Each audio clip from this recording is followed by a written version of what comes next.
Skies are clearing up in California. Walk through what was a grassy field here. And climb out on these rocks here and try and give you a good 360 of this part of the canyon.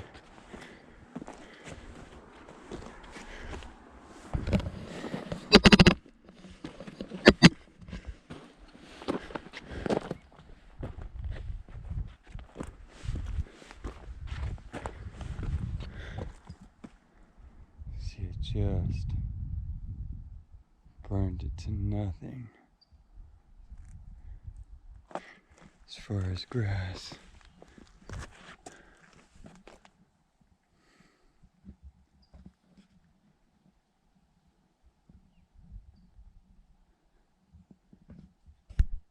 This side here is burnt. In past years, this whole thing has burnt and then recovered to what you see. And then it's just burnt again down to there. Over there, there's just little patches of it that didn't. All behind here is burnt. All up through there.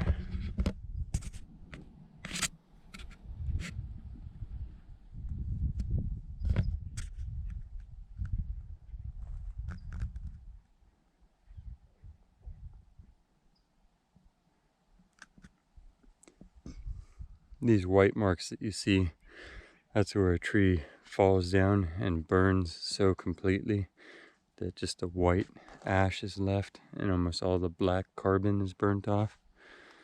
The black of that will be, like biochar, the rich, nitrogen rich, and then it burns to almost complete phosphorus and potassium. So good for flowers, but that's what all these white streaks are that you see across the landscape, is where the carbon is burnt to phosphorus and potassiums to potash. And that'll disappear the first time that it even mists.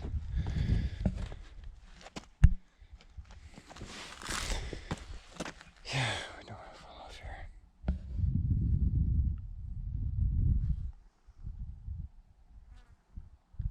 Pretty black. Just take these little walks around and look at the details.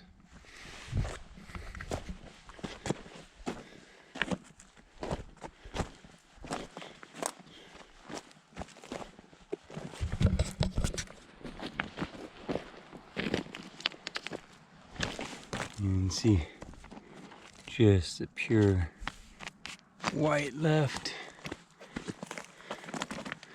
And these are those molten gobs of, that's one way that you can find molten glass later on, all gobbed together.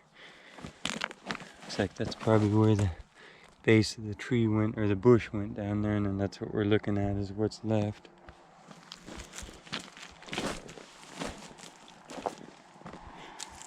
And so where this has all been thick grass out here, and wildflowers don't like to compete with grass, especially in California.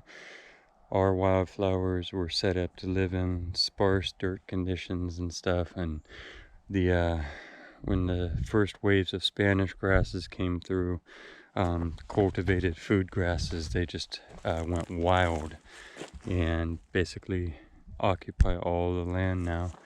And so that makes the fields not a place. The grasslands of California are no longer a place for flowers. So the flowers generally break out places where soil has been disturbed or is so poor in nutrition that the grasses have a hard time there. And that's where you'll see the flowers thriving, the wildflowers, which is also on the edge of bushes. As bushes thrive and die back during dry years and wet years, they create that little gap. There's always a battle, an age-old battle between meadow and forest, or meadow and brush, and so the flowers can also thrive there. So what's going to happen now is all of the seeds that fall off of a plant every year don't just die. They can lay in what's called the seed library in the soil. An index in the library is another way to refer to it. And they can lay there latent, meaning that they don't sprout. They wait for the right conditions, which oftentimes is moisture, but also they need sunshine. So if they're trapped in grass or they are trapped under brush, they just won't germinate yet. They'll wait until something happens, until a better time, until a branch breaks off or something changes. A gopher pushes up dirt and the grass doesn't grow there so good, then their seeds will get the signal, hey, we don't have as much competition. In situations like this, after fires, when the rain comes, all of the seeds, all of the flower seeds, will get the signal that they don't have the competition. There's no longer cover from above obscuring the light. And so they will go ahead and trigger off, and that will cause a mass sprouting. And because they grow first in the season, wildflowers have actually started almost in January in baby green form, and what we're seeing in spring flowers is the termination of their life. That's what in bloom is. That's the period at which they're the most visible to everyone else, but it's also generally in an annual, the end of their life cycle. They're about to spread their seeds, spread their offspring. So they're some of the first plants to start growing, and because of that, they'll beat all of the grasses back, and of course the bushes, which are perennials basically, and take a while to grow back out of their root wads and stuff. And so you'll see all of those flower seeds that have been waiting in the soil all get the signal all at once. There's no competition for light, and you have water. It's your go time. That mixed with the huge boost of potassiums and phosphorus in the soil, just everywhere where there's been a fire this year, you can expect it to be massive wildflower. It'll be the most wildflowers since the state was pristine and since the last time it burnt, either or. So that is something to definitely look forward to in this very bleak landscape. And every little drop counts. So each one of these leaves that's falling off of a deciduous tree, these are all oaks, they might be losing their leaves early, but I beg you to all please leave your trees for as long as you can to see if they come back. Oftentimes they can look dead after a fire and then come back. So you might want to give them a year, because nature is a lot stronger than the bookworms believe it to be sometimes. That being said,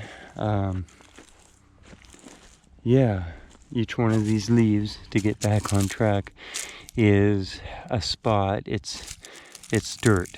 It's topsoil, and it's erosion control, because now rain falling from space will hit those leaves instead of bare dirt, and as they slide they can actually create thatching and keep the whole surface from going in a faster mass wasting than it would normally. Cellar holes just got a little bit easy. This is an old house site. This is the front curb. It's been covered in grass that would be knee deep in thistles every time.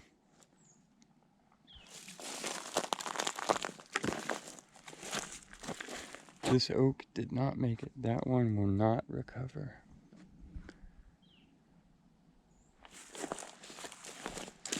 That's where his woodpecker home. Bummer, buddy. That's where the base of this burnt to a crisp, so to speak. There's a little stumplet sticking up there. This is supposed to be a trickling wet creek.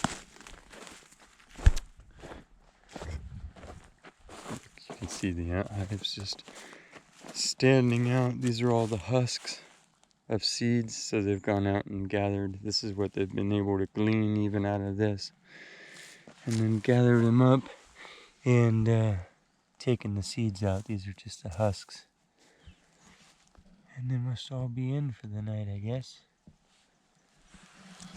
or they're gone. And that's actually looking like that because when the fire came through, they had their mound so bare that it didn't burn. Other details are, you see all these brown spots? These are gophers. So this is a good chance in burn zones to see how much gophers and ground-dwelling animals actually stir the soil up. Because if you pay attention right now, with a black background, no vegetation, you can start to see how profuse they are. Those are all gopher mounds all across the whole landscape. That's one of the things that actually blew my mind after other fires, was how much dirt. I mean, if you look at it, and then in between are other holes. These are just other holes, and so you're literally, every single mound that you see here, every drop of brown is a gopher mound. And relatively new. Okay, a lot of these are after fire. So if you think about that, that's one season probably. Now imagine season after season after season after season, and you get an idea, you know, what you pictured was a field that was just sitting there. It's literally churning. So there is some tilling that goes on in nature. Just be aware of that. Even out on the prairies, all the grasslands, there is some tilling. This is a tilling. Things are stirring. There's holes being made and collapsing. I mean, if you can see that, that is profuse and stands out all through here. I think that these are after fire because I see so much yellow duff on top of black. They must just all be asleep for the night. There's another one there, another one there. This is really where the characters of our little skit around here really stand out, because, you know, the key players. You can see the ants, you can see the gophers. You can see how much they're actually doing, affecting, changing. You can see the animal trails, you can see the old human roads. And the new ones paralleling it now. So, grass that went so fast that it just turned to carbon.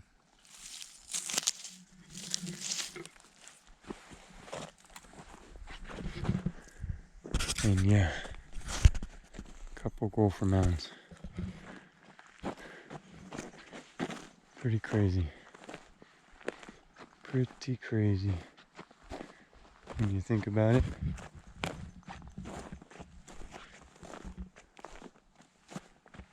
Okay. I think that's going to be it for this little walk. I say the skies are clearing up here. I'm in mid-California is how you can think of it.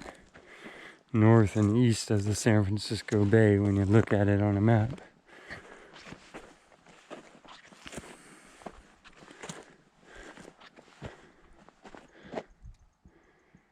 Okay. We will see you next time out questing for details.